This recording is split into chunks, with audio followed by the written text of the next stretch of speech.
పైగా అప్పు ఉన్నటువంటి రైతులు ఆ అప్పును వాళ్ళు కట్టిన తర్వాతనే రుణమాఫీ చేస్తారట. ఇది ఎక్కడదండి నాకు అర్థం కాదు. సపోజ్ ఒక రైతు 3 లక్షల రూపాయలు అప్పు ఉంది. ఏమంటుంది ప్రభుత్వం? నువ్వు ఆ 1,00,000 తెచ్చి కట్టినాక నీకు 2 లక్షల రూపాయలు బ్యాంకులు వేస్తాము అంటున్నారు. అంటే ఇలా నీ అప్పు మాఫీ కావడం కోసం బయట 3 రూపాయలకు మళ్ళీ అప్పు తేవాలి. బ్యాంక్ ఎట్లా ఇయ్యదు, బ్యాంక్ లో ఆల్రెడీ అప్పు ఉన్నది. ఈ 1,00,000 రూపాయలు వడ్డీ వ్యాపారుల దగ్గర పోయి 2 రూపాయల మితికో 3 రూపాయల మితికో 4 రూపాయల మితికో ఇవాళ ఈ అప్పు కట్టడం కోసం రైతు కొత్త అప్పు తెచ్చుకోమన్నట్టుగా ఉన్నది ఈ ప్రభుత్వ తీరు. ఇవాళంటే ఇంకోటి కూడా ఉంది. ఇలా ఆయనకు అప్పు ఉట్టాలి ఎప్పుడు, ఆయన అప్పు కట్టాలి ఎప్పుడు, నువ్వు మాఫీ చెయ్యాలి ఎప్పుడు అంటే ఆలస్యం అవుతుంది. రుణమాఫీ ఆలస్యం కూడా జరుగుతుంది. ఇలాంటి షరతులు అవసరం లేదు.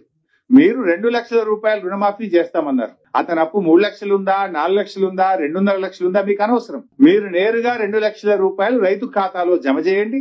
ఇచ్చిన మాట ప్రకారంగా 2 లక్షలు రుణమాఫీ చేయండి. కానీ నువ్వు అప్పు చెల్లించిన తర్వాతనే మేము ఈ 2 లక్షలు చెల్లిస్తాము అంటే ఇది రైతులకు మోసం చేయడం, రైతులకు ఆలస్యం చేయడం. ఆలస్యం అయితే ఏమైతుంది? సపోజ్ ఆయన 1,00,000 రూపాయల అప్పు అదనంగా ఉంది, అది కట్టాలి.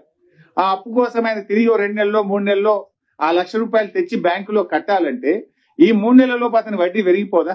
అతని మీద మళ్ళీ మిత్తి భారం పడదా? నువ్వు ఇచ్చే 2 లక్షలు ఇచ్చేస్తే అట్లీస్ట్ అతని వడ్డీ భారం అన్న తగ్గిపోయేటువంటి అవకాశం ఉంటుంది.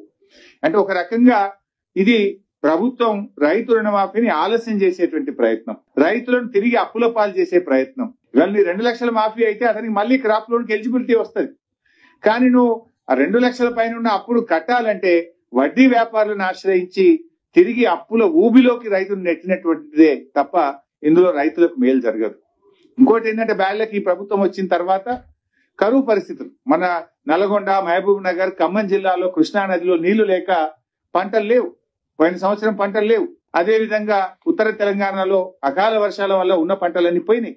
రైతులకు మీరు ఇచ్చేటువంటి ఇన్పుట్ సబ్సిడీ ఇవ్వలేదు ఇప్పటిదాకా. మీరు రైతు భరోసా డబ్బులు ఇవ్వకపోతే పైగా ఇప్పుడు నువ్వు ఈ అప్పు నువ్వు కట్టినాకనే 2 లక్షలు ఇస్తాము అంటే ఇది రైతులకు తీవ్రమైనటువంటి అన్యాయం చేయడం, ఆలస్యం చేయడం, వడ్డీ పెరిగి రైతుల మీద భారం వేయడం తప్ప ఇంకోటి కాదు.